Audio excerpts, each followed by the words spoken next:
Istirahat. Assalamualaikum warahmatullahi wabarakatuh. Selamat malam, siang, dan pagi buat teman-teman yang menonton video ini ya. Saya ulangi lagi ya, ini refleksi materi videografi ya untuk pelajaran kalian malam ini. Semoga dengan kegiatan ini atau video ini bisa membantu kalian untuk belajar ya tentang poin-poin yang ada pada kegiatan besok. Jadi yang akan kita bahas yang pertama adalah tentang jenis-jenis kamera, kemudian ada cara kerja kamera juga ya. Selanjutnya ada tentang angle, mengambil kamera dengan beberapa angle, ini tidak usah ya. Ini mungkin ada ke storyboard, terus ke teknik zoom kamera dan istilah-istilah di dalam videografi. Seperti itu ya. Kita langsung masuk saja. Yang pertama yang akan kita bahas yaitu yang pertama ya, ada kamera foto ya atau yang biasa kita sebut dengan still fotografi. Kemarin kita sudah belajar ya, ada 3 tahapan ya, ada 3 contoh ya yang dimaksud dengan kamera. Still fotografi yaitu kamera foto ya untuk menghasilkan sebuah gambar-gambar yang tidak bergerak atau still single picture ya, seperti itu. Jadi saya ulangi lagi, kamera foto yaitu menghasilkan gambar-gambar yang tidak bergerak atau still single picture. Itu yang biasanya disebut dengan still fotografi atau kamera foto yang biasa kalian praktekkan itu loh untuk fotografi. Kemudian ya, lanjut ke slide selanjutnya. Kamera film atau cinema fotografi ya, ini adalah kamera film yang memiliki bahan yang sama dengan kamera foto, namun hasil yang didapat berbeda. Kamera film menghasilkan gambar yang bergerak ini ya, berbeda dari kamera foto. Kamera film ini menghasilkan gambar yang bergerak atau yang biasa dengan disebut dengan still motion. Seperti itu ya, itu bedanya ya. Kemudian ada kamera video. Yang dimaksud dengan kamera video atau video fotografi yaitu kamera video sendiri memiliki persamaan dengan kamera film karena menghasilkan gambar bergerak atau still motion. Akan tetapi ya, yang membedakannya adalah bahan bakunya yaitu berupa kaset video yang setelah pengambilan gambar hasilnya dapat langsung dilihat karena terjadinya gambar secara optik dan elektronik. Jadi hafalkan ini saja ya. Jadi kamera ini memiliki persamaan dengan kamera film, hanya saja ya yang membedakannya adalah bahan bakunya. Seperti itu ya, dia berupa kaset. Lanjut lagi. Kemudian kita masuk ke materi storyboard ya. Ini baru kita pelajari kemarin ya. Yang dimaksud dengan storyboard adalah sketsa gambar yang disusun berurutan sesuai dengan naskah. Storyboard kita dapat menyampaikan ide cerita kita kepada orang lain dengan lebih mudah karena kita dapat menggiring hayalan seseorang untuk mengikuti gambar-gambar yang tersaji. Jadi apakah yang dimaksud dengan storyboard? Yaitu sketsa gambar yang disusun berurutan sesuai dengan naskah. Seperti ini saya contohkan ya. Ini ada contohnya. Nah, jadi seperti ini ya yang namanya storyboard ya. Ini yang lengkap sekali, ada durasinya, ada naskahnya juga. Ini adalah visualinya ya, visualisasinya ya, biar orang tahu oh seperti ini kira-kira. Ini detik keberapa, scan ke-1, ini scan kedua, berarti ada 1, 2, 3 ya. Kemudian detiknya ke-12, 3, terus sudut angle-nya di sini juga kita tahu dan di sini dijelaskan semua di dalam naskah ini ya. Ini contoh yang agak lebih mudah ya gitu ya, tips menyampaikan video secara efektif gitu ya. Nah, ini ada gambar visualisasi, di bawahnya ada fontnya seperti itu atau keterangan ya. Jadi kalian hafalkan ya, storyboard adalah sketsa gambar yang disusun berurutan sesuai dengan naskah. Oke. Lanjut lagi. Nah, di dalam kita membuat storyboard itu ada tekniknya.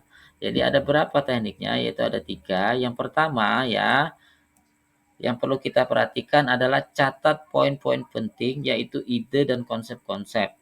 Kedua, storyboard Anda pada dasarnya merupakan jenis peta. Kemudian membuat sketsa kasar visual untuk setiap frame. Itu ya teknik dalam menggambar storyboard. Jadi ada poin-poin penting yang harus kita perhatikan ya. Yang pertama adalah catat poin-poin penting, ide dan konsep. Kedua, storyboard Anda pada dasarnya merupakan jenis peta. Kemudian membuat sketsa kasar visual untuk setiap frame. Seperti itu ya. Lanjut lagi. Nah, setelah teknik terus ada pembuatan storyboard ya. Jadi ada beberapa tahapan yang akan kita lakukan. Yang pertama adalah tahap awal yaitu thumbnail ya. Thumbnail ini adalah tahap paling awal yang dipakai ilustrator untuk menggambarkan dalam bentuk panel sketsa yang masih sangat sederhana berisi nomor urut sebagai indeks dan pergerakan kamera atau pergerakan karakter yang diberi simbol anak panah.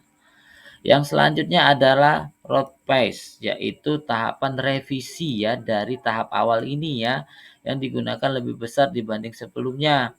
Pada tahap ini storyboard lebih mudah dibaca oleh non-ilustrator seperti pemain, produser, kameramen, dan lainnya ya. Terus yang terakhir ada tahap clean up atau final ya.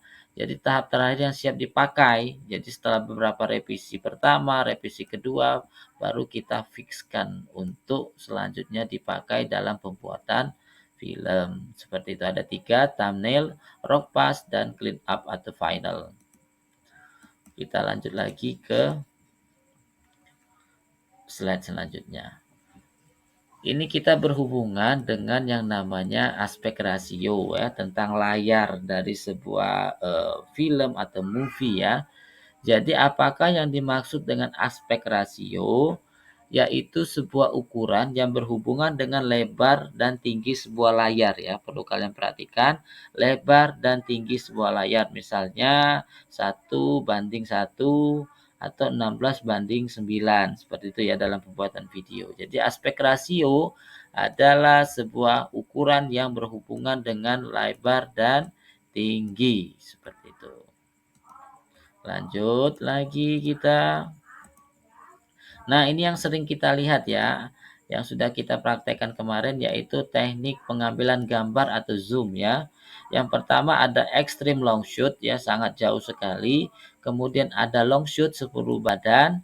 Kemudian ada medium long shoot ya, setengah badan tapi sampai lutut ya, yang sudah kalian praktekkan. Selanjutnya medium shoot sampai pinggang ya, sampai perut. Kemudian ada medium long shoot ya, perut ke atas, kemudian ada close up sampai bahu bawah, terus ada big close up itu dari jidat kalian ini ya sampai ke leher. Selanjutnya ada extreme long shoot ya sampai jidat ke di bawah mulut ya, di bawah mulut atau di bawah dagu ini seperti itu ya. Ada extreme long shoot, medium long shoot dan medium shoot. Kemudian ada medium close up, big close up dan extreme close up ya dari jauh mendekat, mendekat, mendekat lagi seperti itu ya dari kiri ke kanan. Oke. Kemudian kita lanjut lagi. Nah, ini ada beberapa istilah ya di dalam videografi. Mungkin bisa kalian pahami ya. Oh, ini salah-salah. Ada pan right, yaitu menggerakkan kamera ke kanan. Kemudian ada pan left, yaitu menggerakkan kamera ke kiri. Kemudian ada tilt up, yaitu menggerakkan kamera ke atas. Selanjutnya ada tilt down, menggerakkan kamera ke bawah. Zoom in, mengatur pengambilan ke arah CU. CU ini adalah CU adalah close up ya. Kemudian ada zoom out. Zoom out ini istilahnya untuk mengatur pengambilan ke arah long shoot ya. Long shoot itu ini ya. Ini ya long shoot ya. Ini ya seluruh badan ya. Kemudian ada dolly in atau track in, mendorong kamera ke arah subjek ya, itu mendekat. Track out yaitu menarik kamera menjauh subjek ya, itu menjauh ya berarti ya. Ada mendekat, ada pun menjauh. Kemudian ada kamera follow, berarti kamera ini mengikuti kemana perginya subjek ya. Ini ya, ingatlah ya, kamera follow berarti mengikuti ya. Kemudian ada fade in ya, yaitu pengambilan oleh kamera tertentu masuk secara perlahan ya. Ingat ya, in ini masuk ya. Kemudian ada fade out ya, yaitu pengambilan oleh kamera tertentu mulai memudar secara perlahan-lahan, artinya keluar secara berlahan-lahan ya, bertahap. Kemudian ada dua lagi ya, ada super atau superimpose, yaitu penampilan sesuatu di atas pengambilan yang ada. Dan yang terakhir ada dissolve, yaitu pembauran secara perlahan menggantikan yang sebelumnya ya. Whip ini mengganti pengambilan yang sebelumnya dengan efek penghapusan ya. Nanti kita belajar tentang tiga ini terakhir ya. Kalian perlahan dulu aja ya, yang atas ya kalian pelajari ya. Mungkin itu saja yang dapat saya sampaikan ya. Terima kasih. Semoga dengan materi ini bisa membantu kalian ya. Semangat dalam belajar, tetap keep strong and spirit. Wassalamualaikum warahmatullahi wabarakatuh.